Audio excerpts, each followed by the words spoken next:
I hold in my hands the prize for Thursday night's trivia episode next week. It's next week, right? Not this week. So, all right. You said the 17th, yeah. The 17th. So we are bringing back everybody with the trivia. Everybody wants to know about trivia. Trivia. It's all I see in the comments. Trivia. Is this the rise of trivia episode? Everybody's dying for trivia's return. So we promised. So Charles, I'm going to introduce you in a second, but sure. Rob and I started this channel. It started off as basically the Catholic trivia show on this channel. And what happened was I asked Rob to join. He was the first guest on trivia. He came on and I had such a good time with him. I asked him to join the channel. And for like 6 months, we did trivia every week. Then there was a certain point where I went away with my wife. I had this conversation and I explained to her like the story of Christianity and was talking to her about the ancient gods that existed before Christianity. And my wife was like blown away by the story. So anybody that, if you're new to the channel, if you've never watched Rob and I's Danielic Mystery series, it's a 2-part series we did. And we start off 3-part with Joshua Charles. Yeah. If you add in the Joshua Charles interview, the first Joshua Charles interview, it's really a 3-part series where we go. And the first episode is laying out what the world looked like before the resurrection, which is really, I'm telling you, it's really strange how all these different things have been happening, even with the Joshua Charles interview and now talking to you with your new book, The Rise of the Occult, because I've really been seeing a return of these ancient gods and ancient cult worship happening all around us. And I don't think people are aware of it. So once we started doing that, trivia kind of fell to the wayside. It disappeared and everybody's been bugging us to do trivia. And Rob and I said, if we get 50 people to join our locals, we'll bring trivia back. We'll bring 2 people from our locals on. So we hit 50. We're bringing trivia back. All that said, now we're going to have a debate on how to properly pronounce your last name, because I know it's probably Fraune, but I don't think you're pronouncing your own name right. Yeah, we've been defending it for decades and it's wrong. You know, it should be Fraune or Fraunen. Is it German? It's Prussian, so German now. But yeah, it used to be like, there used to be another N, so Fraunen. And then we Americanized it and we defended the Americanized version of it for so long. And then I realized like, well, this is not really authentic. So, but yeah, Fraune, that's the way we do it. So, all right. So we're going to have to jump around a little bit here. So Charles reached out to me like a month ago and he said, hey, I wrote another book. It's coming out. Would you by any chance want to have me on the show to discuss it? So I did not read the first book. Rob did, which was Slaying Dragons. And so for the past like week, I've been just going around listening to different interviews with you on, and I'm just like blown away by the insights you've had and all the different things. So I want to know a lot more than just the new book. So can you actually take me back? Like, are you a cradle Catholic? Are you a convert? What's your faith journey in a nutshell? Yeah. So born Catholic, you brought up lukewarm, and from my perspective, I don't really know exactly what my parents were doing to catechize me, but I didn't soak up anything. And so when I hated Mass, when I graduated from high school, I quit going to Mass and didn't miss at all. There was no void left. Like I never loved it, never got anything out of it, never understood it, and crashed and burned around the year. Not the year, but when I was about 19 or 20 in this major depression, crippling anxiety disorder, really big storm, almost left this world, essentially. It was really bad, and had a big conversion right in the middle of it when I literally had nothing left to lose, and rock bottom, literal rock bottom. Then our Lord performed a small miracle. Someone might not think it was a miracle, but to me, there were a series of miracles that happened. Got my attention, obviously a supernatural pull because I was a pagan. As I tell the kids, I used to teach high school theology. I referred to myself when I was a kid as a hellbound pagan, like literally, that's what I was. So my conversion was miraculous. Like it was a supernatural act. And that's what most conversions are. It's God pouring out grace. Can you get into those a little bit or? Yeah. Like which part? So. Yeah, I mean, I want to hear. All right. So you're saying you were at rock bottom. You were like in a spiritual darkness. Like you were suffering from depression and stuff. Yeah, so I was teased from age 5 until junior year in high school, whatever age that was, 16, 17. everybody kind of was like maturing all of a sudden. They stopped teasing me and like, oh, okay. And then I became like friends with the whole school and won a lot of senior superlatives for being friendliest and funniest. But all that teasing from age 5 to 16, I bottled up, I internalized, didn't think well of myself at all, poor self-esteem and no image of God kind of concept and no Catholic theology to kind of lift me up.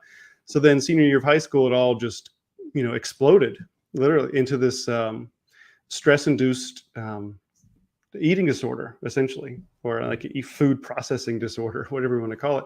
And then so I almost dropped out of high school. I didn't tell my parents it was that bad. A few of my friends knew, but most people didn't know. I was just keeping it in. Got to college, first year of college. Looks like the video. There we go. We're back. Okay. So first year of college, I, followed all the sinful escapes of the world and masked all the problems. But beneath the surface was this brewing depression, and this crippling anxiety disorder was already there, but I was masking it with all these things of the world that I won't go into all the details of. But then after the first year of college, all that masking, all that running, all that hiding, it caught up with me and I couldn't do it anymore. And I just collapsed and I had to drop out of college, medical withdrawal. I was paralyzed. So I had social anxiety, crippling, general anxiety, major depression, and panic attacks. And I was put on all kinds of medicine for it for 3 hours before any class at high school. And sorry, I keep saying high school, at college, 3 hours before I would go to a class. I was just paralyzed with fear for 3 hours. Couldn't leave the apartment. I could never go to Walmart, couldn't go to shopping, couldn't leave the house. It was really, really, really bad. And I dropped out and stayed at college. I should have gone home. Stayed at college for 3 months. And 3 months later, I was literally crying myself to sleep. That's how depressed I was. I was yelling at God, why are you doing this? Why aren't you stopping it? Like, why don't you fix this? And why are you punishing me for what? Crying myself to sleep for 3 months. And then I went home around Christmas, and that's when this big conversion happened. And to make a long story short, I had the desire, of course, hellbound pagan, no interest in Christianity, but all of a sudden have this desire to wear a small wooden cross, something that was literally worth nothing, that no one would envy. I was this kind of hippie-ish element. Like I wanted it to be just made out of plain wood. Someone just chiseled it themselves with yarn. And then I go home, and I'm home for Christmas. And then there's this place downstairs in the living room where I put my keys, my wallet, and things like that. And I came down one morning, and right next to my keys and my wallet was a small wooden cross, exactly as I had envisioned it. And I picked it up. I'm like, what in the world? Like, where did this come from? I didn't tell anybody. So I went over to my mom, and I just couldn't even come up with a question. I was so flabbergasted. And she said, oh, we thought you might like that.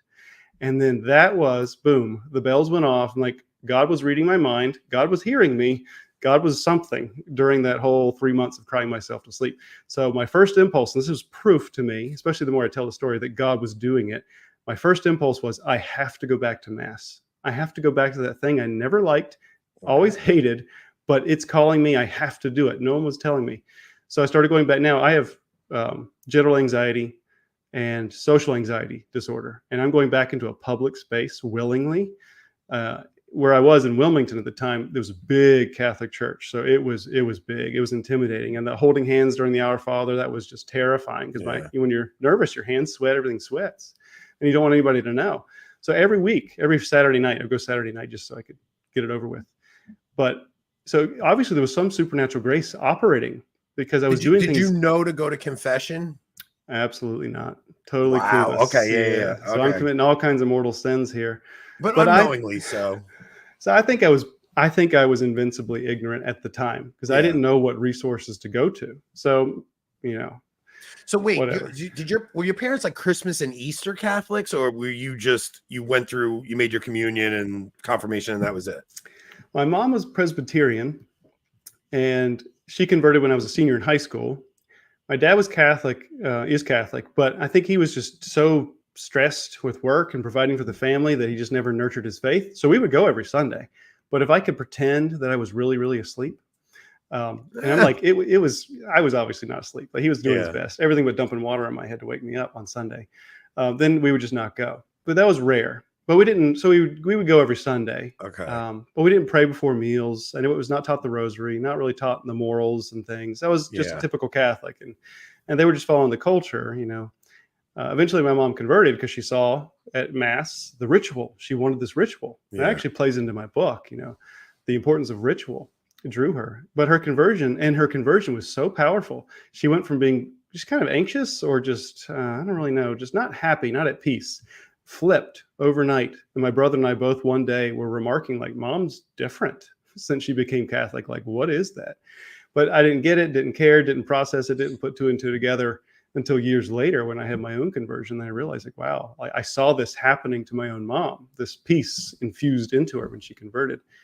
But yeah, so I think, as my brother would say, like, our parents nurtured a lot of good values and virtues in us, which I think God used to like light the fire once it was time. So all wasn't lost. Okay, so you're back at Mass now, not really understanding even what you're doing. You're sneaking in on Saturdays, but you had the little small miracle with the cross, and you get yourself back to Mass. Okay, so pick up from there. Okay, yeah, I haven't told this story in a while, so it's good. And really, all of this was work. God's plan, as I can see now, was working me towards what I'm doing now. Like, it all fit in. So I go back. It's the small miracle. Got to go back to Mass. I go back to Mass. I'm seeing a therapist at the time. Obviously, hopefully, I was at this. And she was an atheist who tried to sow doubt in me about the authenticity of the Gospel of John. How about that? Why would you do that to someone who's, depressed? A therapist. But yeah, I think it was just small talk kind of thing. Yeah. But I'm like, okay, so she's an atheist. So 2 weeks after I go back to Mass, I go visit her, and she said, "Oh, good news." She had been putting me on anxiety medicines that weren't working. I was like having weird dreams. I'm like, this isn't working. I need something that helps now. Like, I have problems.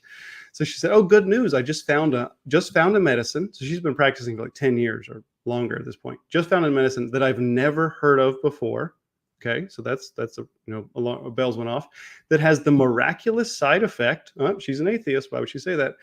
Of controlling the digestive and eating disorder that had come with the anxiety, and controlling anxiety and depression and social anxiety. Like, it's a mild impact on a whole bunch of things that I was suffering from.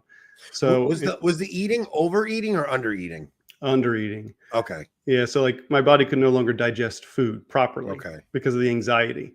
And then that caused me to be afraid of eating certain foods, and I was already skinny. And so I lost like 20 pounds from age 18 to 20.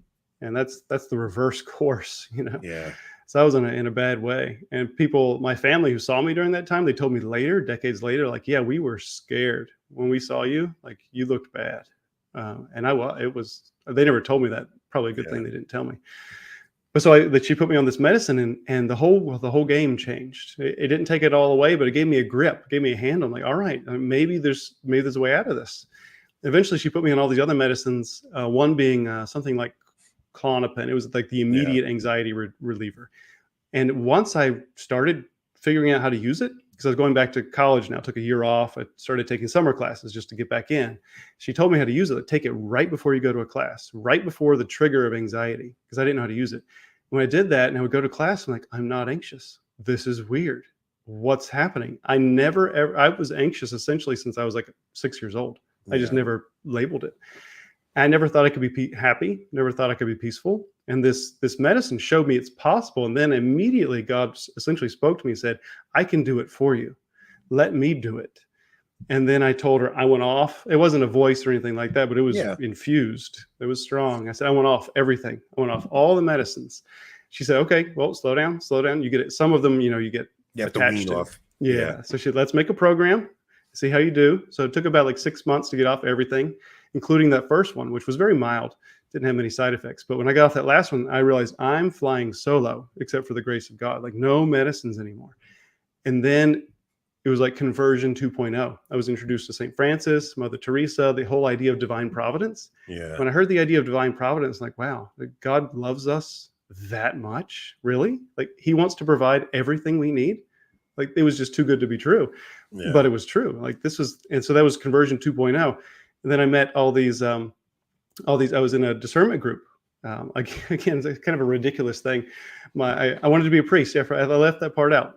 When I went back to Mass, the beginning of this whole thing, first thought, I'm a pagan. I don't know what the Eucharist is, but first thought was, I want to be a priest.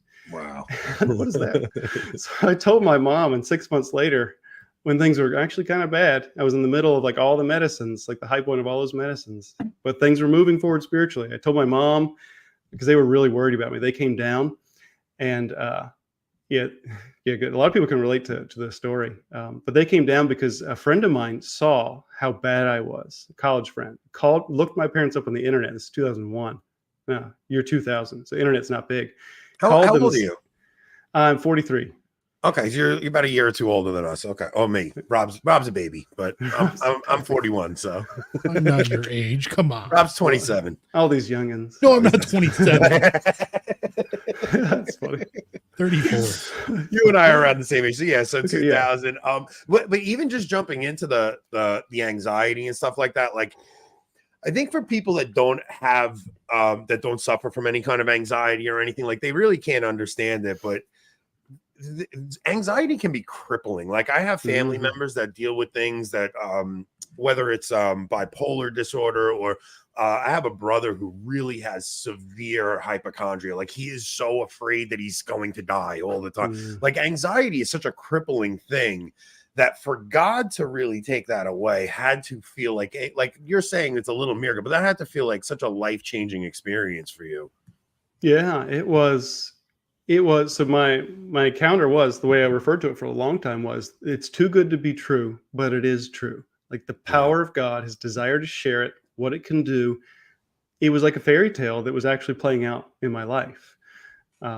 So that was why I wanted to be, that was one of the motivations behind being a priest. Like before, he didn't even take the anxiety away before he gave me the desire to be a priest. But once he took the anxiety away, even when he was hinting at it, when I knew it was potential before it was even there, I'm like, I can sense what God's doing.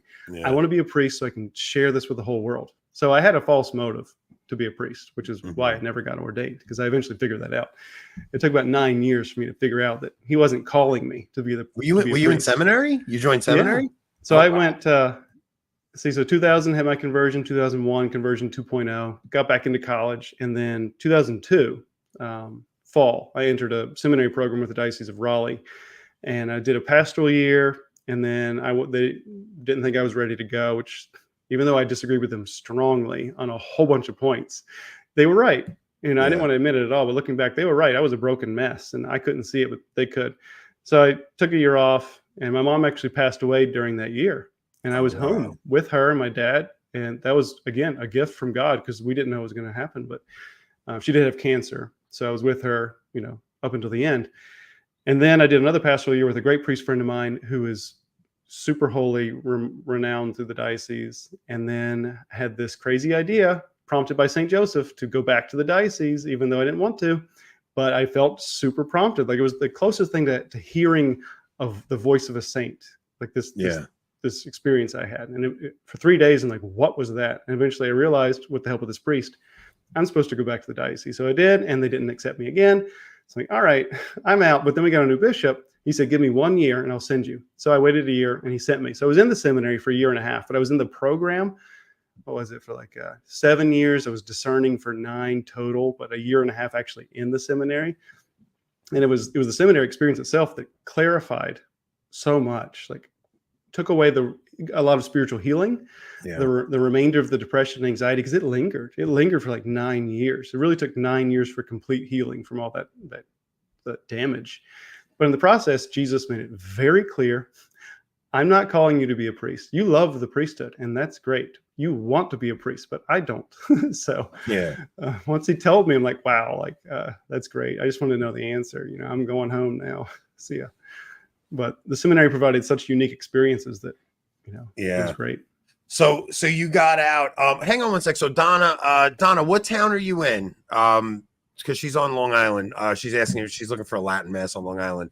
Just let me know what area. I mean, you don't have to say like exactly where you're from. If you let me know where you are, I could tell you there's a couple of Latin masses on Long Island.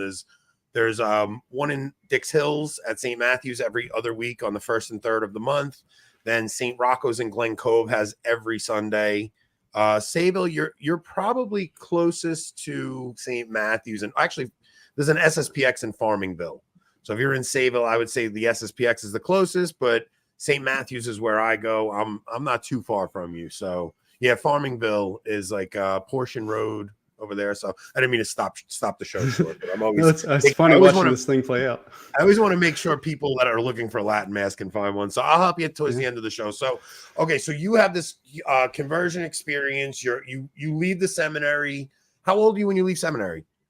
It was 2008. So I think I just turned 29. 29. So, okay. So you got out now. How, you're married now though, right? Yeah. So marriage was really heavily pressed upon me as I was discerning out. And I stayed an extra semester just to make sure I wasn't, discerning, going after marriage versus discerning. But yeah, so I met my wife 4 months after I left with mutual friends connecting us. Like I didn't have to look. It was very much divine providence. It's like once I realized what God wanted me to do, which was not the priesthood, but marriage, all the doors swung open. Everything fell into place for years to come. It was great. It was divine providence all over. How'd you meet your wife? Yeah, great story. Like there are some details to our story that merit a book. Like some things that were happening behind the scenes by angels and divine providence that were like, whoa, really? Same day? Like, okay, interesting. But so I went home back to Wilmington. That was my second home. And I had all these friends, all these Catholic families who knew me because I spent a lot of time there. And then when I got there, they're like, okay, let us know when you're ready. Because they were going to try to hook me up with someone. I'm like, not yet. I've been celibate, for like 9 years. I don't know what dating is. I don't know how to do that. So I sat around, just kind of got a job, worked odd jobs for about 3 months. Then I met one of them. I was like, okay, I think I'm ready. And then they sent me with one person, and that didn't work out. But it was, she's very nice, but obviously just didn't work out. And then a good couple friend of ours met her at the parish. And as soon as they met her, they're like, like the alarm bells went off. Like, this is the one. So they tried to press and get the number for me. And my wife never gives out her number like that. But she did. She's like, for some reason, she felt an impulse to trust this. And she trusted the couple. They're a very good couple. But then it was Holy Thursday. So I'd not called her. I took my time. It's kind of a funny thing. I never called her for like a week after I had her number. But, I don't know what to do. I don't know what the rules are for dating. So Holy Thursday comes. After the Holy Thursday Mass, they have the temporary adoration being set up. We're in the gathering area. It's going to be set up over there. I met the couple. I'm like, do you know if she's here? And what parish does she go to? And they're like, I don't know. She's new to the area. So I'm like, oh, well. So then I knew the priest, former seminarian. He's like, can you watch 1 hour for me while I go eat? And then I'll come back and man the adoration chapel for the rest of the evening.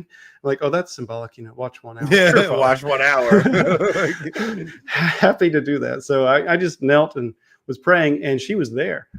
And I didn't know it. I didn't know what she looked like. And she got up and walked past me and saw me and took note of me, as she said. She's like, oh, he's cute, kind of thing.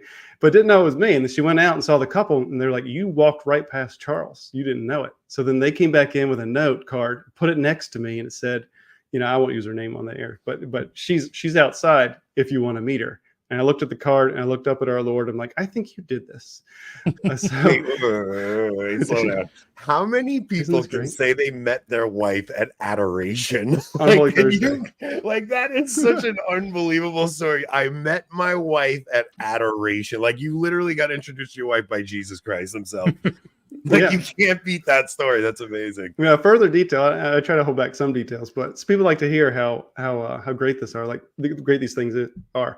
When I was praying with my eyes closed, so I didn't see her. But I was daydreaming. I do this a lot. Hopefully our Lord doesn't mind, but I daydream when I pray. But I was daydreaming of a girl being in the adoration chapel of her, this one, my future wife, being in the adoration chapel and walking past me and leaving the adoration chapel with my eyes closed. And that was happening in reality. And I was clueless. But you see, it was like my angels was really... Listen, I got to tell you, I have the most romantic story. When I met my wife, the first time I met her, I said to her, when you get your braces off, you're going to be really hot. That's literally the first thing I said to my wife. We were 13 years old. She had braces. And I said, when you get those braces off, you could be really hot. My wife still remembers it to that day. She's disgusted with me for it. And she hates when I tell it on air. So yes, you have a much more romantic, lovely story than I have. So, go ahead. So it was neat too because the gathering area had a glass wall, so the temporary chapel. I could leave the temporary chapel and still see our Lord. So I'm like, well, I could step out and I'm still protecting him because I can see if anything goes wrong. I can talk to her at the same time. I'm like, oh, that's nice. So everything just moved from there. That's pretty awesome, man. Very cool. So, all right. So how long before you guys got married? Was it a very short engagement, dating? I wanted it to be, but ended up being, let's see, we met in April. We got married January 1st, the next year. So it was a year and a half, longer than we wanted, but no, that's a lot faster than most people push it. I mean, I had no money, no career, no job. We thought maybe I should wait just a little bit just to get some of those together. Just so her dad. It's amazing how God provides, right? So what made you decide you wanted to be an author? Well, I really, I guess I shouldn't hate to credit divine providence all the time, but so I that's just the reason. I started writing when I was 12, Indiana Jones and the Last Crusade. So I don't know if you ever saw that, but he kept a Grail diary. And like, ooh, that's cool. Yeah. What's the Grail? Like, so it's very, Catholic mythology kind of movie. And I was, kind of a nominal Catholic at the time when I was like 13 when it came out. But I'm like, I want a Grail diary. I want to keep a diary. I want to go on these adventures. So I started writing stories around the age of 12. And I remember I had like a very developed like sci-fi story when I was a senior in high school, and I accidentally threw it away at the end of the school year with all my other notes because I didn't want them anymore. I'm like, wait, I threw away the whole story. It was like 30 pages, like character development, everything. So then when I had my conversion, I was introduced to Lord of the Rings. I started writing a spoof of Lord of the Rings. Like whatever my imagination would go, I kept a journal for 10 years, like almost a daily entry in my journal after my conversion because a friend of mine prompted me. It was a spiritual journal. And it was great. So I'm writing all the time. And then when I got my master's, so after I met my wife, I got my master's while we were engaged. And then after I got married, around that time, I was working on it. And then I got the job at the high school, which we can talk about. But right after I got the master's, like I love studying, and the studying was over. I got my master's, and like I want to do more. So I started working on, especially while teaching high schoolers, I realized like they don't know this, parents don't know this, people don't know this. So I was working on like 5 books at the same time. And none of them ever finished because that's too much. Like I was getting up at 3:30 doing research, writing, and then going to school to teach. It was great because we didn't have any kids yet, so we had all this free time. But then those are such nice days. Yeah, I know. When you're together with no kids, it's such freedom. You get to go and do things with your girl. So nice. So that's when it really hit this point. But then it died. It stalled the writing until so Slaying Dragons has a great origin story, great genesis, like, let me hold it that way. So I started writing around 2012. Around 2017, I think it was, I hit a spiritual obstacle. And that's all I could call it, this blockade. I felt like I could not become any holier than I was. And I'm like, what is that? This is the weirdest feeling I've ever had in my life. Why can't I become any holier? This is strange. And thankfully, as a former seminarian, I love priests. I make friends with priests everywhere I go. I'm now in a different diocese from my home diocese, but I've met a whole bunch of them. So I start talking to them like, what should I do? So they suggest Exodus 90, and I had to modify it because my wife, low budget, so she controls all what we eat and stuff. So I couldn't figure out like no meat. I couldn't really control that. And we're doing it with a bunch of high school boys and they're lazy. So we had to change the rules a little bit. So what I ended up doing is fasting a lot. Like I lost 20 pounds again, kind of like when I was 18 for bad reasons. Now I don't know how old I was, 37. For good reasons. Accidentally, I lose 20 pounds because I'm fasting so much. I was dizzy at the end of the 90 days. I don't recommend that, but what I was doing, I was seeking something spiritual, and fasting is the most powerful way to obtain spiritual gifts from God. This is the teaching of the church, doctrines of the church. Fasting, you got to do it. And I was desperately searching for something. And then one thing led to another from this. I did all these prayer things from priests that they recommended. And then I was introduced to the teachings of Father Ripperger. And I watched all of his videos, and I'm like, it was like drinking from a fountain of just like wonderfulness. And that sparked it. You give that to the writer who's seeking something spiritual and loves to write and take notes and is just binging on all of these exorcist books and videos. And then out popped Slaying Dragons. Like that's how Father Ripperger is such a game changer for so many people, right? Like in your like, it's like you learn about Catholicism and you get all that, but then all of a sudden you come across Ripperger. And it's like, whoa, what? Wait, why was I never taught any of this? This is crazy. Like even Rob and I were discussing the other day. Rob, what was How to Raise a Man? I think we were saying, right? Yes. Like How to Raise a Man. Greatest videos. So so I have my brother-in-law. So my wife was born and raised Lutheran. And her sister's husband he really doesn't even know the basic story of Christianity. But he sees the way I'm raising my family. He's been asking me a lot of questions, like a lot. So I started talking to him, and like I was talking to him about Judas and stuff. He's like, wait, who's Judas? Like, I'm like, wait, you don't know anything about this story, huh? So Rob was the one who suggested, he goes, you should give him the Father Ripperger talk, How to Raise a Man, because that was such a life-changing talk for so many people. He's just like earth-shattering when you learn some of the things Ripperger says. Did that come out 2017, 2018? Do you know? I feel like that's the first one I was introduced to.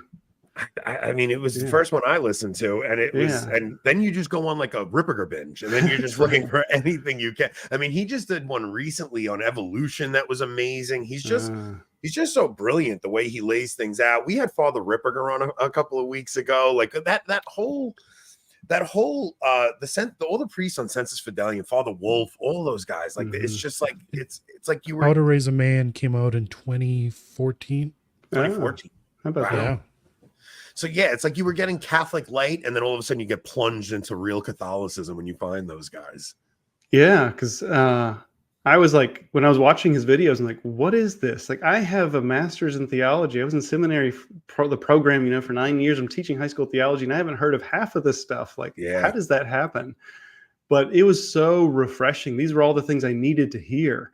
Like, when I first started giving talks on slaying dragons, I kept emphasizing there were 4 aha moments when listening to his videos.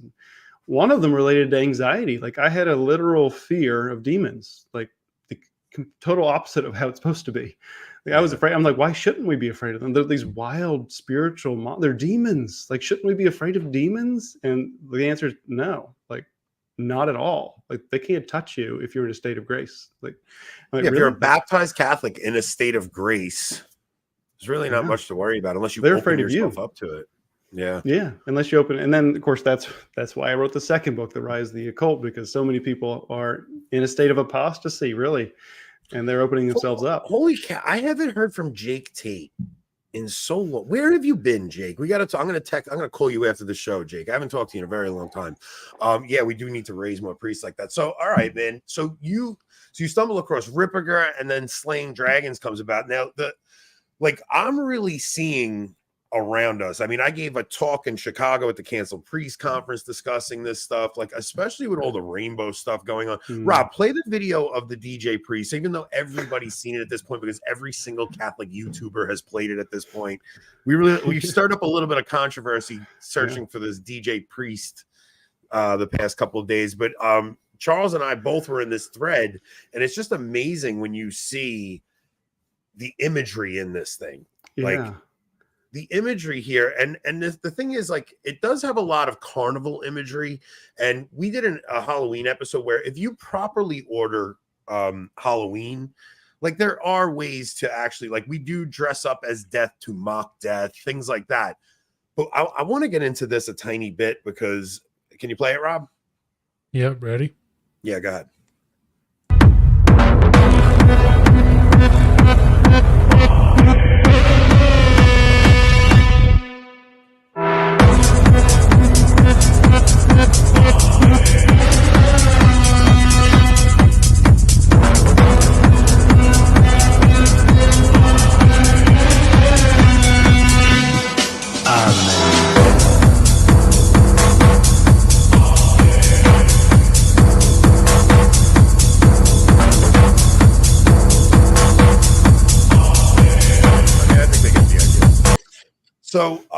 So I tweeted that out, and I think I said something along the lines of, you would think after Pachamama, we wouldn't be surprised that people are defending demonic stuff, things like that. So that wasn't even the worst version of the video I've seen.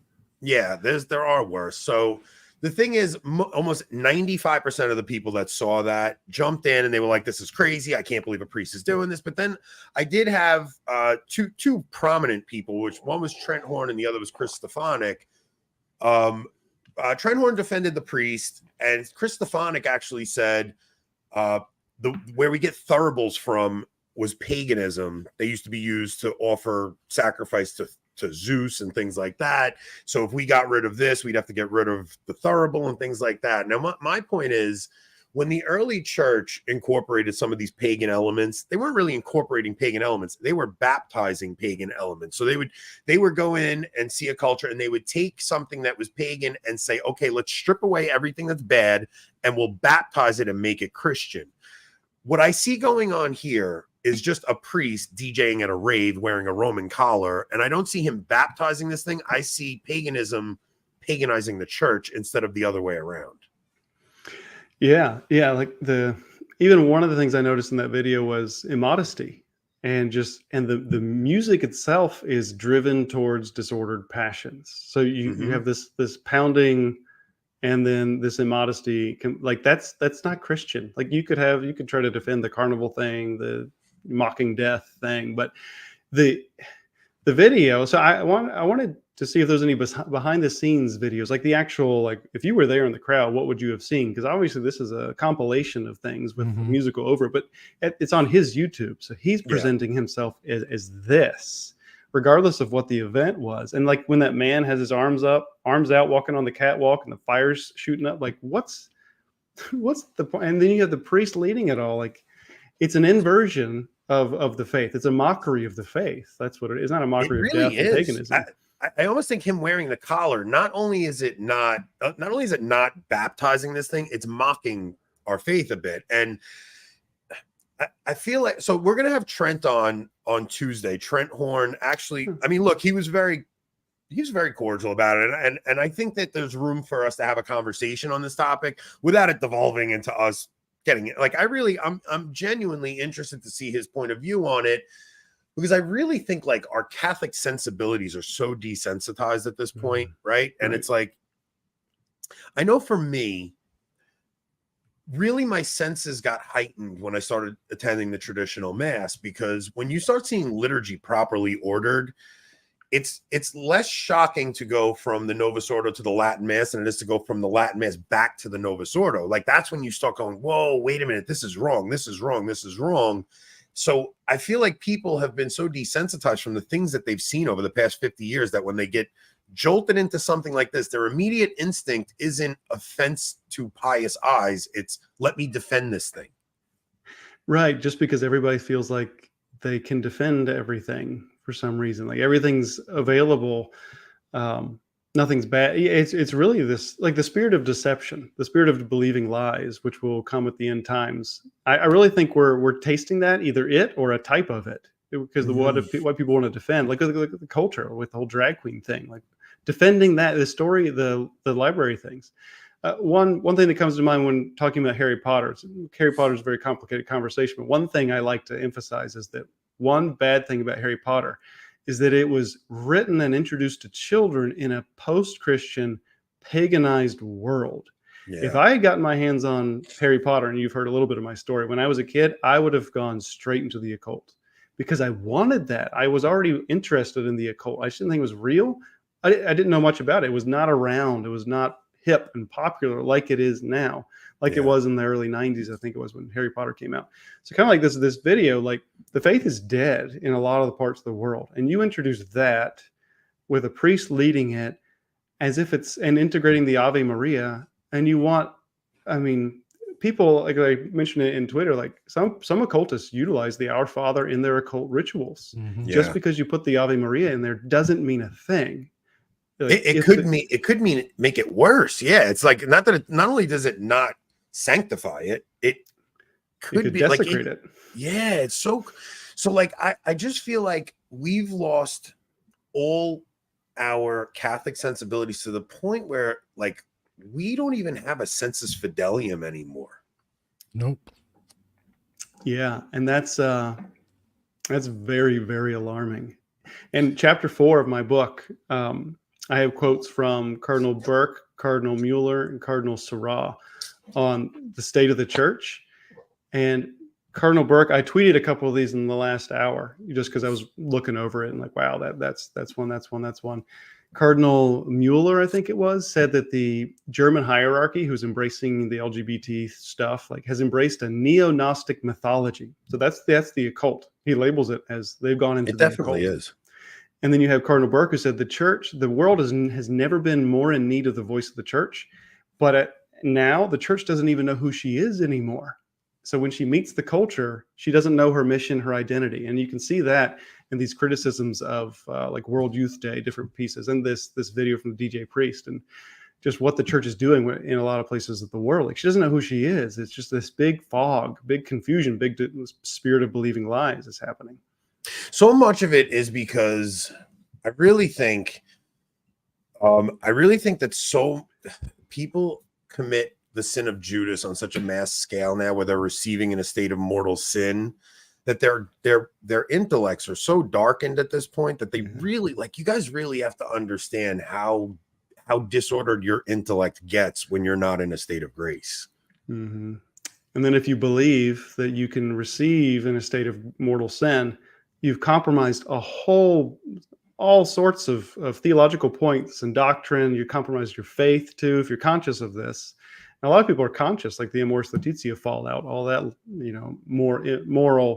poor moral logic that's being forced onto the church. You almost feel like your guilty conscience won't allow you to defend what's good, true, and beautiful later, because you've already compromised about what is true. So why are you going to stand up for what is true and beautiful? So you came back in obviously through the Novus Ordo, because that's probably all that was available to you, right? Like, there's no way you still attend the Novus Ordo. No, not now. So I can tell just by the way you talk. Like, there's no way you do. It wouldn't sustain me. Yeah. So thankfully, we got it in our diocese. How did you find it? Like, what was your journey toward finding that? So guys, like, when we talk about this stuff, it's like I never want anybody that attends the Novus Ordo to think like we're in any way like some people, that's all you have available to you, and it's just. But I attend almost weekly. Yeah, Rob goes to Novus Ordo. It's just I always want to share like the light bulb that went off in me when I started going, and it's like, especially with the when in 2020, when 2020 came around, like, if I wasn't attending the traditional mass, I don't think I would have had the courage to like stand my ground with the mandate that came out. Like, it was something like maybe masculine to say, I am putting my foot down with this, and it was just, I really think it was so radically changed my spiritual life, the traditional mass. Yeah, so I was brought up Novus Ordo, came back Novus Ordo. Of course, God can obviously work through that, as he did with me, he does for a lot of people. And then as I went into the seminary program, I got to know priests who loved the traditional Latin Mass, and they started telling me about it. And actually, the first Mass I ever attended, because I attended a low Mass here and there, but it was I was MC number 2 for the first Latin Mass ever in the Diocese of Raleigh after 40 years at a church, St. Joseph's, I think it was. I can't remember, St. Joseph's feast day at Our Lady of Perpetual Help. But I was the second MC, and I had only been to one low Mass. They trained, and it was flawless. It was so well orchestrated, and the symmetry, the beauty, like, it was overwhelmingly wonderful, something I'd never encountered before. And then it disappeared. That's essentially the only one I went to for years. But then 2020, so everybody, quits going to Mass because they shut down the churches. And then our pastor seized the opportunity to take one of the Mass times and flip it to the Latin Mass. It was in the works already, but it was just perfect because attendance was down. No one's going to revolt. So he flipped the main Mass, like 11:30. And when we started going, my wife had less exposure to it than I had, but she was even more than me. She was like, we can never go back, to the. Okay. I love getting into this. Rob, like, you too, like, how did Hope react to her first traditional Mass? She reacted more positively than I did at my first. Okay. So, and you're saying, Charles, your wife enjoyed it the first time? Yeah, I had coached her and told her how to just relax, just watch and see, because I'd been more than she had in the past, but she liked it from the get-go. So all right, so my wife, God bless me with a wife who follows my lead wherever, like she always has. Like, even there's just been so many scenarios where my poor wife had to deal with my ups and downs through my roller coaster ride of a faith journey. But the first time I took her, she was like very lost. She thought it was beautiful. She loved the music, but she didn't feel very comfortable. I would say it took a little while for her to really feel at home, to the point where she wanted to wear a veil, right? Like, she was very hesitant to want to wear a veil. She did it because I asked her to, but it was almost like she did it gritting her teeth, and it took a little time for her to really, and now it's like she's fallen in love with it, and she could never go back either. So I always find it interesting to see women's reaction to it, because I always think that at first they're a little hesitant, but there's something attractive about the masculine nature of the traditional liturgy. The first mass I ever brought my wife to at all, she was raised Baptist, non-denominational Baptist sort of thing, was an Easter Vigil Novus Ordo at the Cathedral of St. Paul here in Minnesota, and she loved it. It was beautiful, great music, all in all, just a pretty good Novus Ordo liturgy. But then subsequent masses we went to, Novus Ordo masses that weren't, like that Easter Vigil liturgy, felt pretty empty to her. And it wasn't until she saw her first Latin mass where she to her it was like, well, this is actually Catholicism. This is what I converted to. This is what I was looking for. Whereas all the previous, most of the Novus Ordo liturgy just seemed a lot like what she was used to. Yeah. I noticed with the kids, we have 4 kids. I'm trying to think. That was 3 years ago. How many years you married? What are we on? Almost coming up on 12, I think. Okay. Yeah. Anthony, So you got to stop asking people that question, because that could be a dangerous question. What if we don't want to get that one Wife wrong. How many years has it been? But yeah, so their reaction. So I noticed both their reaction and my reaction to the mass, because when it first came out at our parish, we would occasionally have to go to the Novus Ordo just because where we lived and how the kids' sleep was. Sometimes we had to go to the earlier one, but the kids' behavior was drastically different at the traditional Latin mass. They were focused. They were like pulled in by something. It's almost like they can sense. Oh wait, I have to be. Like they can sense it, right? Like they can sense there's something sacred around. It's a strange thing, but it really is. So, like when I saw everybody defending this stuff today, it's like those same people will defend liturgical abuse. They'll defend the Eucharist getting handed out like a cracker at World Youth Day. It's like people have been so desensitized that they're not offended by sacrilege and the profanation of holy things, and it's really upsetting to me. Now, when you were writing this book and you're talking about the rise of the occult, like, was there things that popped out at you that you were like, oh man, like this is like people are not realizing what we're seeing here, but this is because you're seeing it everywhere throughout the entire culture. And I really think the fact that so few people are in a state of grace and that so few people even recognize what these ancient rituals look like, that they think they're just doing cultural things and they really are ritualistic. Yeah. Like, is there a part of most people's like daily lives, or at least something they experience on a regular basis that is based in the occult or has some sort of occult connection? I guess it depends on where you live and how much you travel. But like if like when it comes to stores, how much you go out into the city, but the cities are becoming overwhelmed with it. Like there's a coffee shop that where we live in this small town that's starting to have more occultic, like objectively occultic elements in it. Like what's that all about? So it's infused itself, it's infiltrated itself into just the common way of the culture. And you see like things like, there's a lot of mindsets. I like to emphasize occultic mentalities, occultic philosophies are starting to infiltrate people's minds, even Christians, with things like manifesting. That's a really big one. And it is a lot of corruption. So superstition, there are 2 kinds. It's occult worship. So false worship is superstitious, like a rabbit's foot or something. But superstition is also a corruption of right worship. So one thing I've seen within Protestantism, in my primarily Protestantism within my research, is this corruption of the will when it comes to the will's power over God. And sometimes Catholics fall into it too, where you feel like you can control God through your prayers, through your devotions. But even and that's very, very occultic, where the will, like a Pelagianism sort of thing. Yeah, similar. Yeah, because the will can cause supernatural effects. That's basically what a lot of occult is now. You manipulate an energy, if you call it an energy, or you're just able to will it. And a lot of Protestants will corrupt things Jesus has said, like if you have faith the size of a mustard seed, you can say to this mountain, move over here. Then they think that if they will it, if they want something, strongly enough, then it will happen. It almost bypasses God. And then there's just a subtle occultic twist. That's one of the things about the occult with the devil. It's the devil's deceptive whisper, that it twists what is good just enough that we don't even see it anymore, and we go after it.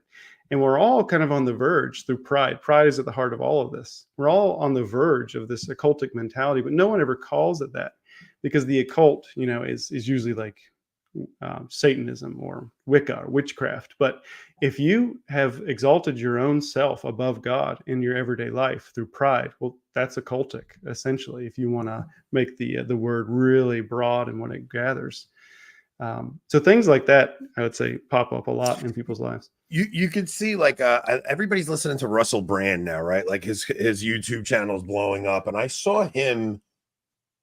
He's like, all right, Gnosticism is everywhere, man. Gnosticism, where it's like hidden secret knowledge, and that the physical is evil and the spiritual is good, things like that. Mm-hmm. And I saw him actually trying to explain how all religions are the same, and you have to have the inner Christ within you, and all this stuff. The things he was saying, I almost wanted to clip it and play a video of it and really break down that so many people that you see as like leaders in these in the conversations of today are influenced by this Eckhart Tolle spirituality, and it's creeping into the Catholic Church, because I mean, even the church that my son made his confirmation at, the head priest, like the pastor there, would actually put like Richard Rohr quotes in the bulletin every week, and it's like it's about the ever-present now and being in the moment, and that's all Eastern nonsense that you're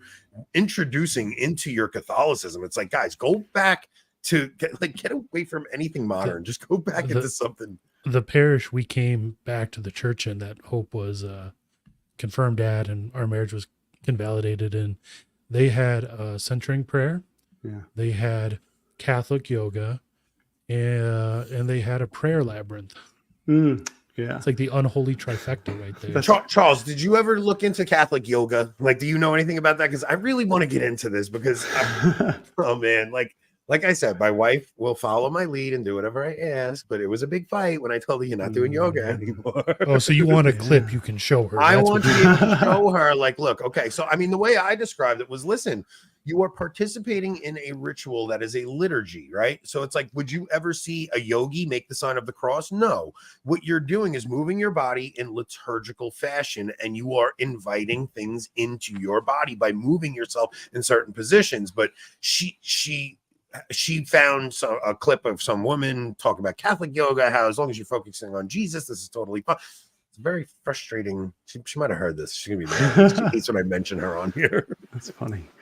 Yeah, this is so it's in my book, The Rise of the Occult, and as I mentioned, I think before the show started, that I have a whole bunch more material I'm working on now to bring out another book, kind of a second part to The Rise of the Occult, and that'll have more about yoga in it.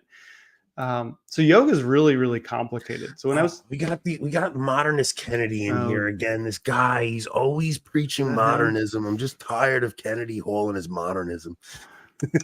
I know. I saw it on Twitter. But so I had to work on blocking yoga from coming into the school, and the kids were all about yoga. So I had to do a whole bunch of research about yoga, because they wanted a real answer, not just don't do yoga, but and for teenagers now who are kind of, even Catholic teenagers are really secularized, I really had to dig and just give up good arguments. And I almost wrote a book. That was one of the 4 or 5 books I was working on back in 2012, 2013, was on yoga, about Catholic yoga, Christian yoga. And there's this really big spectrum about yoga. So sometimes one of the things that's a really big cross for people is that, like, doctors promote yoga when they should just be saying exercise. So the word yoga has just dominated the word exercise, and just what you need to do is do yoga. And what he meant to say is, what you need to do is exercise and stretch. Like, okay, that's fine. Yeah. So if that's what you're doing, don't call it yoga, and don't do the liturgical kind of things you're saying. Don't do it in a yoga studio. I even, right, at the studio, when you're doing it with a group of people, that's when I said, look, if there's certain, like, if there's certain stretches that make your back feel better, I think there's nothing wrong with that, as long as you're not doing any centering prayer and oming. Like if a certain position makes your lower back feel better because you're stretching a certain way, I don't think there's a problem with that. But when you're in a group setting and you have a yogi leading it, like there's something very problematic with that. So a lot of yoga has a philosophy, an anthropology, a philosophy, a theology, a goal. You're trying to, like, it's a selfish kind of pursuit. You're trying to better yourself. Now, when you hear people who say they're just doing yoga to stretch, but then they talk about yoga empowering them. Well, that's not, exercise doesn't empower you. So listen to the language people use. And so you're going to talk to someone who loves yoga, let them talk, and then see if there's anything in their language. Maybe there's not, and that's good. Maybe there is, and you call it out. Because, and one of the things, I saw some kind of Christian yoga. And this was one of the big points I made with the kids. Like what they did, they tried to Christianize yoga. So one of the things, it's just not how we pray. Like we don't pray. Well, that's an aside. You have to defend that quite a bit. But this group, I won't use their name because they're a public group, but it was a form of Christian yoga. But they would travel to all these yoga conferences.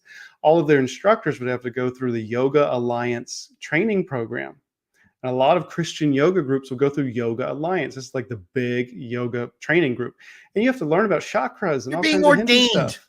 Yeah, it's You're being ordained in a different religion, you maniac. How could you do that as a Christian? What's wrong with you? So then they got this, and like, oh, maybe they're just like, I'll suffer through it. I want to learn the stretches, but I'll suffer through the chakra stuff. Well, there can be some brainwashing. We're not perfect. We're not that strong. We have flaws. We have breaking points. We can be manipulated if we're not careful. But then they'll go for propaganda. Yeah. But then they'll go to these yoga conferences. This is one of the points I made, because I looked it up, and they would do this. They would be in like room 201 at this yoga conference, 201. But in 202, just across the wall, would be like chakra goddess worship, centering, whatever. So just across the wall, just across this sheetrock, you have them summoning demons. And you think it's okay that you're there because you have a Christian yoga. So it's guilty by association. It's one of the things I say.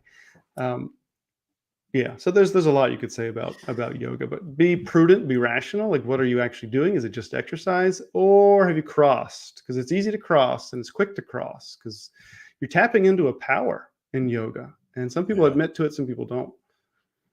How have you been handling Catholicism in 2023? Like, things are a bit bananas. You got a synod coming up. Like, most of the time when you go on, you're talking about spiritual, you're talking about the occult, you're talking about your book Slaying Dragons. But I looked around. I've never seen you really get into, like, has it, especially you came from the seminary. I mean, you left seminary in what year? 2008. Okay, so you got out before the Francis effect. Yeah. Like, I have a little sister. So first off, I do have to mention this. My little sister leaves next Monday for her postulancy with the Passionist nuns in Kentucky. And we did a fundraiser on here. Don't even put it back up, Rob, because she met her goal. And on top of that, my uncle gave her like $3,000. Like, my sister everything's paid up. Everybody that donated to my sister's Give, Send, Go, thank you so much. You guys have no idea. She was able to go. She leaves next Monday to go join her postulancy, so she wanted to make sure I said thank you to everybody. But I have a sister that's going to join an order, right? So she was over last night. We were talking about it, and I'm like, the only reason I worry is that, like, I don't know. That's a pretty conservative, traditional order. I'm a little worried about what may happen. But what she said to me was, God's calling me there. Like, if he's calling me there, he wants me there. No matter what's going to happen, whatever suffering is coming my way, God is calling me there, so I have to go there. But for you leave the seminary, you get married. Like, how have you been handling the current crisis that we're in? Yeah, not an easy thing to answer. So it's not fun to talk about. So chapter 4 and 5. I think it was chapter 4 and 5, and then later on in my book, and then in the next book, I tackle the church, things that Francis has done, cardinals have done, and sage smudging, Pachamama, and I bring in the quotes of Cardinal Mueller, Cardinal Burke, Cardinal Sarah. Like, I asked several priests, like, should I include this chapter? Like, I don't want to focus on what's wrong with the church. Yeah, we have a hard time with that too. It's just a question we always ask because, I mean, it's something we're all dealing with, right? Like, So you included a chapter in your book about, I mean, we're all going through it, so it's always something I do ask. So what did they say? Yeah. So like one priest, very prudent, very calm, very traditional, very faithful. He said, it's real, it's happening, keep it in. And he knew that I would have written it prudently, not trying to sensationalize the whole thing. And I feel like I did keep it prudent. So but I try not to, I don't like talking about it. There's always this kind of like stomach turning. We're Catholic. We love that. We love the structure of the church, right? Like the last thing any Catholic wants to do is be upset with the hierarchy. It's a hard thing. I mean, you saw even when the O2 scandals came out, with the Boston Globe article, it's like a lot of Catholics defended them because it's like, no, man, it's just a few bad apples. And it's like the more we learn, we're like, oh no, what is going on? But I think in a lot of ways, a lot of good has come from the current pontificate. Like I have seen so many people take their faith more seriously because of the crisis at hand that as scary as it is, and as much as we're worried, like I have seen God work miracles in family members and conversions all around me, and people going deeper into their faith and looking to tradition because they see the instability of some of the modern things that are going on. And it's been a pretty awesome thing to witness as we're seeing the scariness.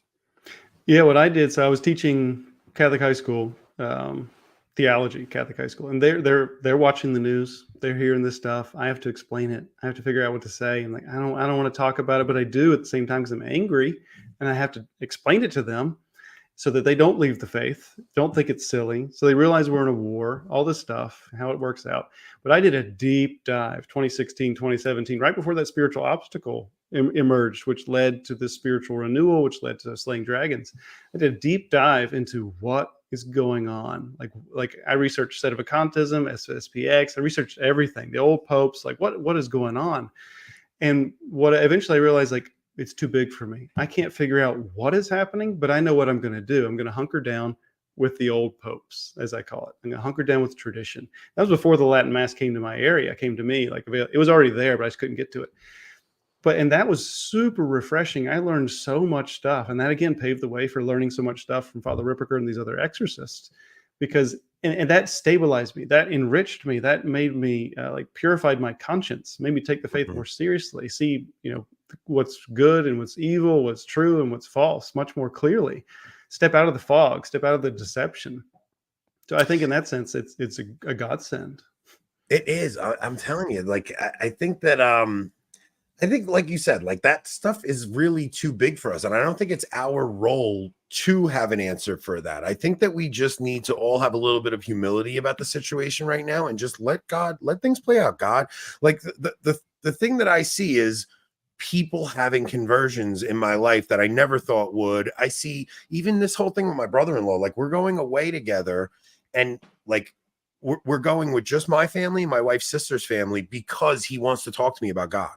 Like that's really why we're going, and he wants me to explain to him the Christian story, and it's something that like I never in a million years would have thought could happen, and it's something that's going to happen, and it's like I also kind of have to package the I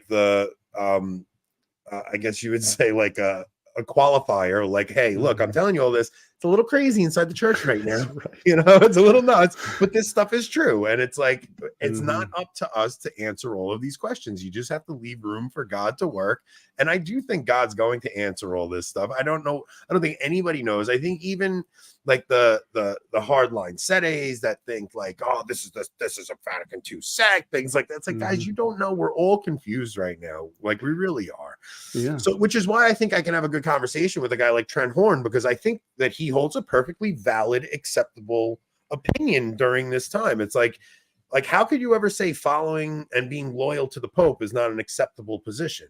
How can you say going to the liturgy promulgated by the hierarchy of the church, which would be the Novus Ordo, is not an acceptable thing? Of course it is. This is the roadmap God gave us. But I also can understand the people that say this can't possibly be the Church of Christ Institute because look how haywire it is. And I think that anybody going into this with a genuine seeking of Christ and just to be faithful to him, I think that there's a lot of leeway in the people we can consider brothers in Christ right now. Yeah. Oh yeah. I think like we're all confused, like you just said. And I think I think this is a gift. Like a lot of people have been talking, like, are we in the end times, or are we in a type of the end times? Is this the spirit of deception, or is it a type? Are we in like the final type before the real thing? And if we are, then this is a godsend, because it's forcing us to understand the truth perfectly as we can, like to dig back to all the teachings, because the deception that's going to come is going to deceive most Christians. Most Christians are going to fall for whatever it is. So if we hunker down now, if we fortify our faith now, and we are alive for the end times, because someone's going to be, one generation will see the Antichrist. It could be us, maybe not. But if it is us and we're fortified now through this test, then we will pass the final test. So in that sense, we should thank God that we're being put through this trial.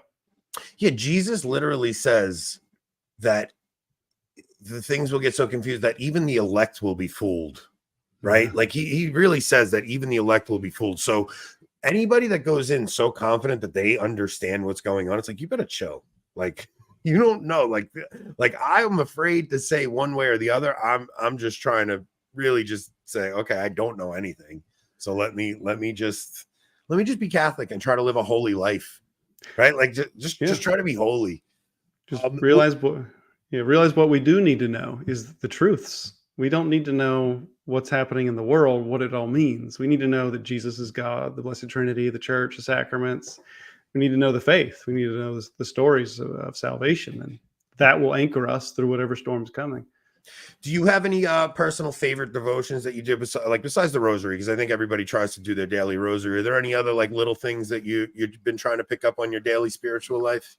I try to get the Angelus. I really like that little break. It's short, sweet, and it focuses on the incarnation. And the incarnation is a huge theme in my book, The Rise of the Occult. That God entered our world.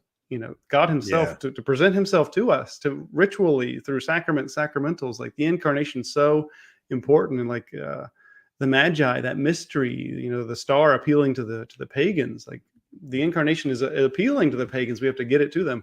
So that, and then I've been picking up the liturgy of the hours more, just the last couple of weeks, because I did it, for like 9 years or 8 years when I was in seminary mode. Yeah. And it was just had this rhythm. It's peaceful. It's nurturing. You're steeped in scripture. And I kind of put it aside just because it was hard to keep up. It's so beautiful when you're in an area where a church still rings the Angelus bells. Like when I'm in Manhattan or something, Holy Innocents still rings the Angelus bells, but those bells would ring everywhere at one point. And it was like everybody would pray the Angelus at 12 o'clock every day, and we don't do that anymore. Kennedy Hall told a awesome little catechetical tidbit on his show the other day. I never knew why we pray the John 1 at the end of Mass in the traditional Mass. I never realized that. He said it was because of a Gnostic heresy in the 12th century that they were denying like the incarnation, or they were denying something. So Albigensianism, Catharism.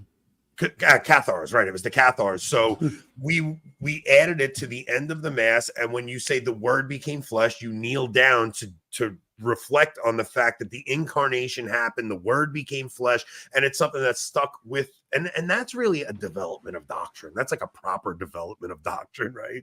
Or a development of practice, maybe not doctrine, but liturgy. It's like it's such a beautiful organic growth to the liturgy. And even with the St. Michael prayer at the end of the liturgy, these are the things that like should be happening that aren't happening. But whenever I hear little things like that, they're always awesome to just throw in your memory bank, that you could tell those to people once in a while. Are you tired, Charles? Because you told me after 1 hour you're going to be passing out. I'm a morning person. Yes, I tend to fade like around 9. My mind just starts to shut off. But you're keeping it going. What time do you usually get up in the morning? Oh, anywhere from what time? Around 5. I try to. I used to get up much like 4:30 or 4 to do a lot of work in the morning. I like to be awake when the world is quiet. I'm up at like 4. I get up. My first alarm goes off at 3:50, and I hit snooze, and then I'm out of bed by 4:05.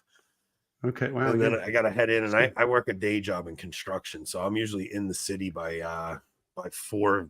I mean, by like 5:15. Wait, somebody's asking, Anthony, why don't you have Brother Peter Diamond on? Oh, I don't know. I don't really want to. Paul had a question, right, Rob? I want to make sure we get to the questions people had. Question for Charles. There are some critics who say Pachamama was just imprudent depiction of Our Lady. How would you respond to that? Yeah. That would be a really big problem if it was. I mean, because it was a disgusting image. What did you say there? Oh, yeah. I have in my next book, in the second part, the next 400 pages I'm going through that were supposed to be in Rise of the Occult. I have, I think it was Bishop Schneider wrote an article. So Cardinal Burke called it out as an idol.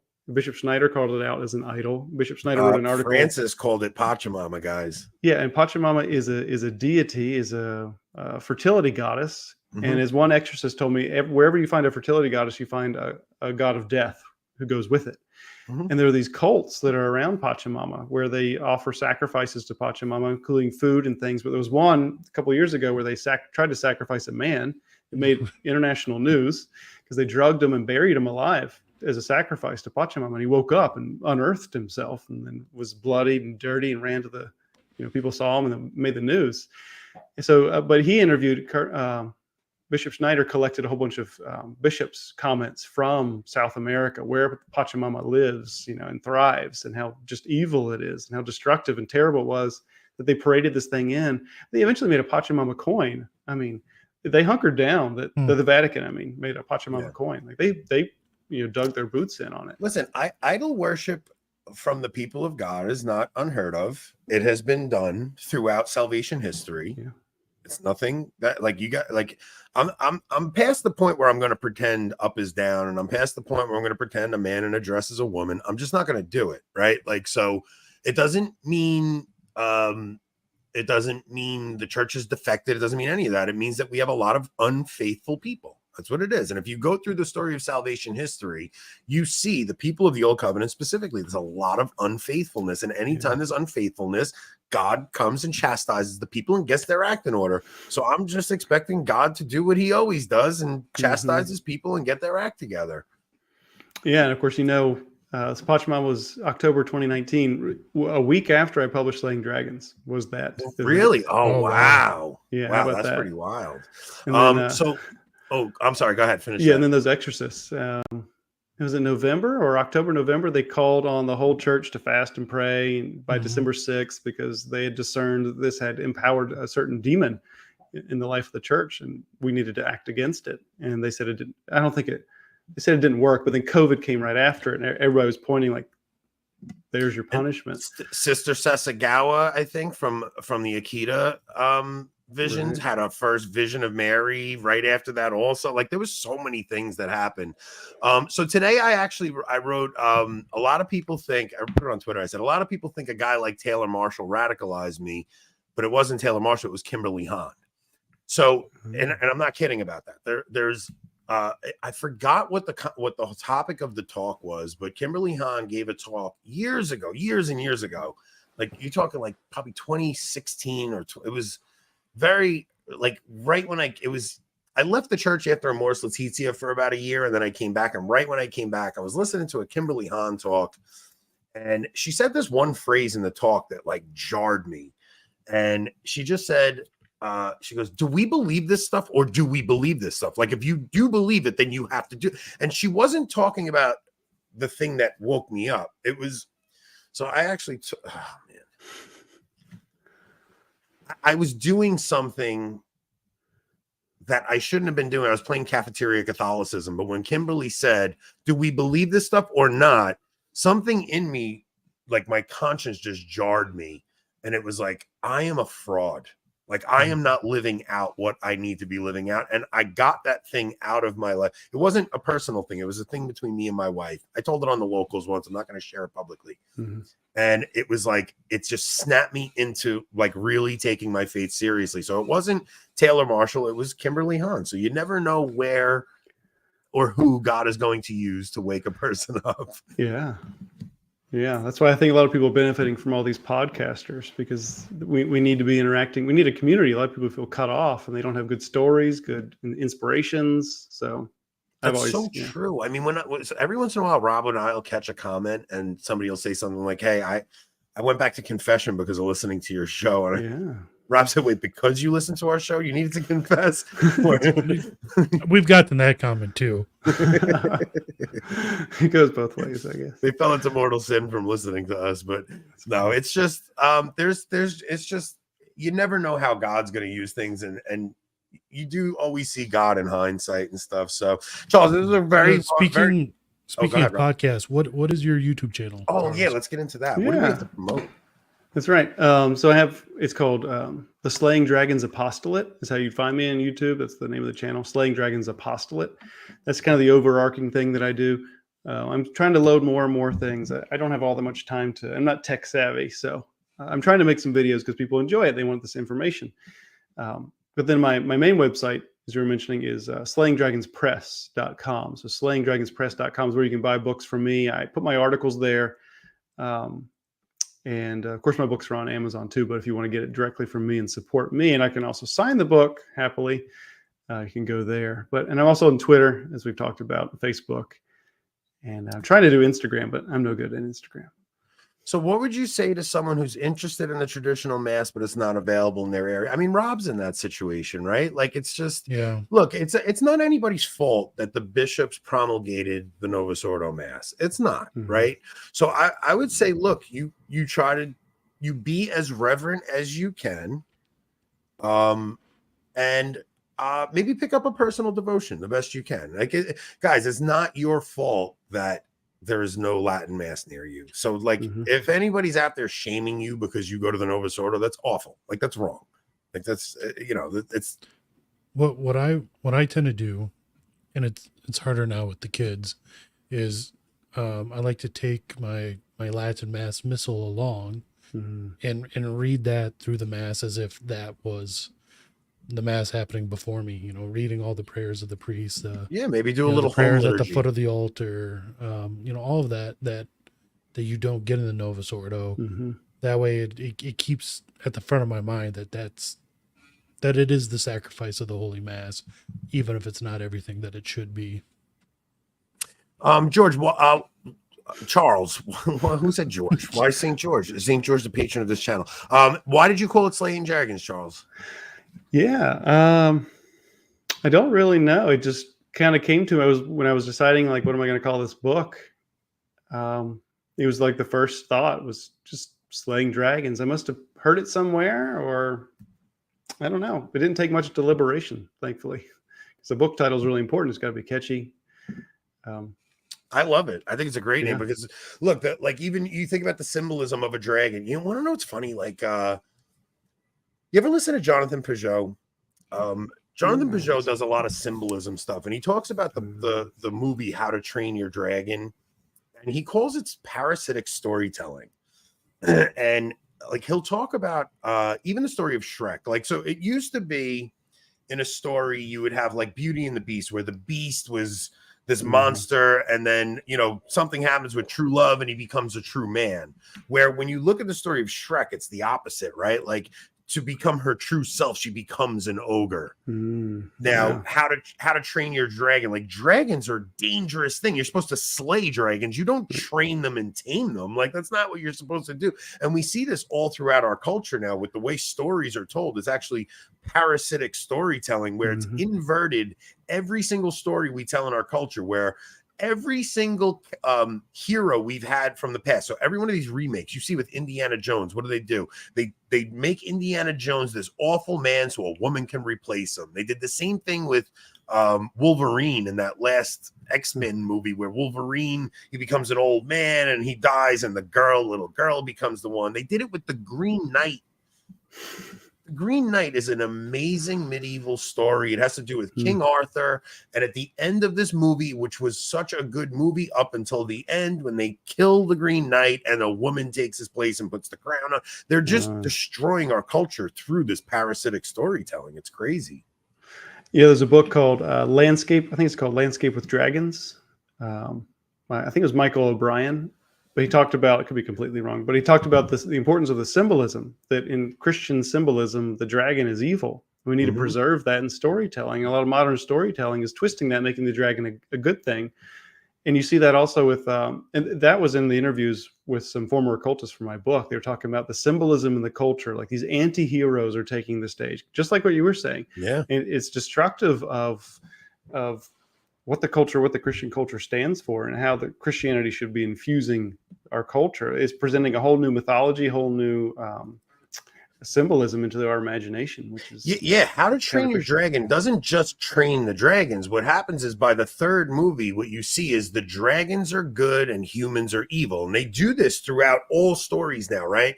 Like every story you see, they anthropomorphize the animals where they become like human-like, and they're the good one. Like you saw it in Avatar. The aliens are the good ones and the humans are evil, and they're really brainwashing people. And we talked before about like we're all susceptible to propaganda. You just don't realize you're being subtly brainwashed by these things. It happened with the Barbie movie that was just released, where men are bad and women are good. It's just, to be everywhere. fair, they started that with Dances with Wolves back 30 years ago. Yeah, but that's probably where it started, right? I mean, you're talking about after the 60s revolution, and that's where all this stuff started getting flipped. I mean, they were trying to perform a cultural upheaval and a cultural revolution. It's just they took the long game, and they started off with telling twisted stories. It's crazy. Yeah, and it's playing out in the what is it? Cardinal Mueller said the Gnostic mythology that's of the sexual deviant culture, which is definitely Gnostic, because it's like the body is bad, the spirit is good, with this whole gender, mutilation surgeries. I'm trying to use like YouTube friendly language here. That really is what it is. It's Gnosticism, right? It's like it's so weird because they'll sit there and they'll tell you there's no God, but then they tell you they have a soul that's born in the wrong body.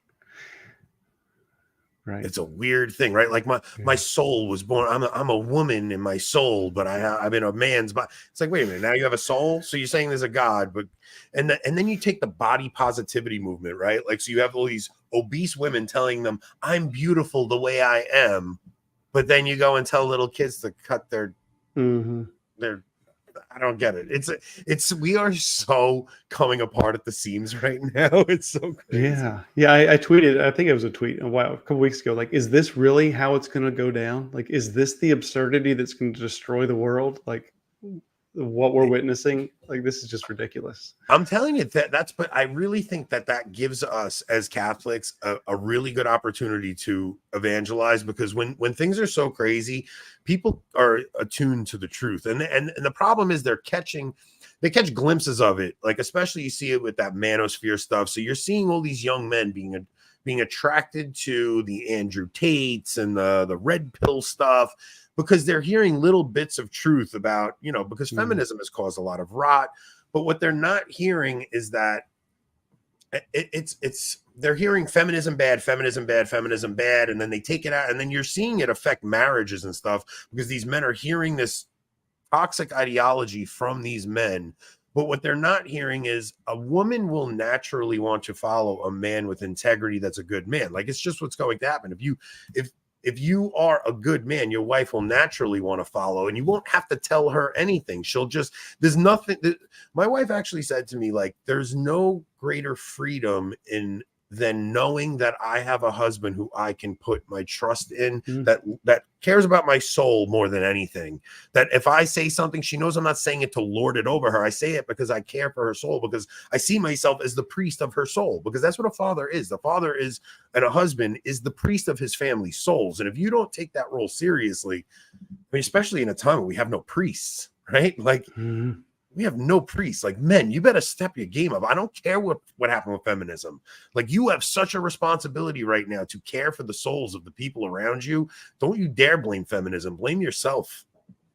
Yeah, and Pope Pius, I think it was Pope Pius XII, had some really strong language that he used for the powerful priestly role that husbands have in the family. And of course, mirrors sacred scripture, but he even uses the word episcopal. Like, we have an episcopal office essentially within the family. It's very priestly. Like, it's strong, and there's no embellishment. There's no unpacking of that happening in the current culture, except for a lot of exorcists focus on it, the authority of the father in the home when it comes to spiritual warfare.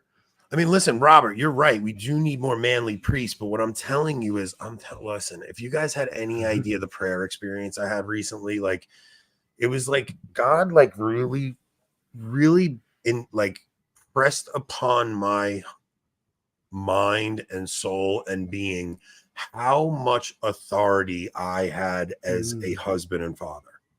It was like I'm telling you, I just felt like such a responsibility, like, oh my goodness, like every conversation I have with my kids is important, like everything you say to your wife is important. You can't just like, it was just like you have a real priestly authority in your home if you are following God's commands. And it's like, yeah, okay, we're lacking that in the ordained priesthood right now, but we're still getting the sacraments. And now it's time for men to really step up their role and be stop blaming the church that they don't catechize your children. Like, you are the first catechist in your home. Yeah, and we have access to all the resources that we need. I mean, sacramentals are hard to come by, but you can get creative and have friends ship them to you if you don't have priests. Will bless it yourself. But yeah, what was I going to say? Yeah, studies back it up. The fact that the kids will follow the father in the faith, the father specifically. So we have to lead by that, and they will stay in the church if we catechize them and stay in the church ourselves. Yeah, we got to stop complaining about what is going on in the church and start being the domestic church. It's a very important thing that I think that I'm really getting tired of hearing about how feminism is the problem. Like, yeah, okay, feminism is the problem. We know it infiltrated the church. We know that you have all these problems, but like, I want to get men to be men. Like, let's just really, and not talking about masculine. Oh, I'm not such a man. I go to the gym. It's none of that. It's a spiritual authority that you hold that you really have to take seriously. And I don't know. I know God wants us to do something with that, Rob. I haven't figured it out yet, though. We'll have to work on that. But Charles, this is such a fun conversation, man. Like, we're definitely getting you back on. If you have anything you want to promote, reach out to me. You shoot me a text. I promise you, I'll shoot it out there for you. We're going to promote your YouTube channel. If you want to have us on your channel to help build your channel up a little bit, we'll come on and talk with you. Whatever you want to do, man. I think like, go ahead, Rob. I was just going to say, I just realized because I bought and read the first Slaying Dragons, and Charles was nice enough to send a copy for this, that we can make this a trivia prize next week too. Okay. Yeah, so you guys are going to get, this is an awesome documentary on Eucharistic miracles, science tests faith, and you'll get a copy of Slaying Dragons. But yeah, Charles, everybody that we get on this show, like, we're really trying to build actual friendships here. Like, I don't want this to be like a one-time thing and then whatever. Like, I want to really start building each other up, helping each other out, so that I feel like men don't have positive male friendships anymore, man. It's like such a lacking thing. Oh yeah. I definitely agree. And unfortunately, it has to be virtual for a lot of people, but virtual is better than nothing because ideas are very powerful, and you can transmit ideas through these conversations and then incorporate that into your own life. Conversations are so important, man. So, anything you need to promote, you guys shoot us a text, and me and Rob will help you out with it. If you want us to come on, we'll come on. We'll have a conversation on your channel. Yeah. Anything I'm missing? Oh, guys, go buy Rise of the Occult, his second book, or Slaying Dragons, or both. That's right. Both good books. I'm going to start digging into them. I do much better with audiobooks. I'm going to have to buy the audiobook, and maybe I'll give my copy away too. It's coming out. Well, I got the audio already out for Slaying Dragons, but the audio is coming out in the next couple months before Rise of the Occult. So stay tuned. Okay. And then Thursday, Rob and I have Keith Nestor. Actually, tomorrow we're on the Return of the King podcast. We are. So tomorrow night we're on the Return of the King podcast. They're a smaller show, but so many people came on our show as we were coming up that we were like, you have to help guys out. Like, guys were generous to us. We're going to do the same thing. So they have a podcast called Return of the King. When I get that link, I'll send that out to everybody. Thursday we have Keith Nestor. Saturday Gavin Ashenden, and Tuesday Trent Horn. And we're going to try to bring the trad side and the conservative side together for a good conversation. And we're going to really try to actually have meaningful conversations with people, man. That's so important.